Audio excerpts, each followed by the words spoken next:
ইসরায়েলের আকস্মিক হামলার দাঁতভাঙা জবাব দিচ্ছে ইরান। পাল্টা ক্ষেপণাস্ত্র হামলায় তেল আবিবের বেশ কিছু ভবন গুঁড়িয়ে দিয়েছে তেহরান। ইরানের পাল্টা হামলায় ধ্বংস হয়ে গেছে ইসরায়েলের আয়রন ডোম।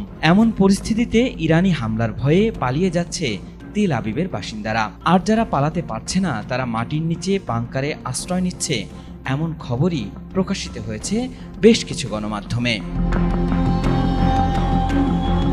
ইরানি ক্ষেপণাস্ত্রের মুহুর্মুহু আঘাতের কারণে ইসরায়েলের বেশিরভাগ বাসিন্দাকেই আশ্রয় নিতে হয়েছে আশ্রয় কেন্দ্রে। পরিস্থিতি মোকাবেলায় খাবার, পানি ও শুকনো খাবার মজুত করতেও দেখা গেছে দেশটির বাসিন্দাদের। অথচ ইরানে হামলা চালানোর আগে এমনটি কল্পনাও করেনি দেশটির প্রধানমন্ত্রী বেনিয়ামিন নেতানিয়াহু।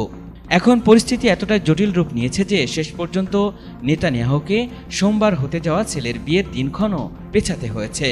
এমন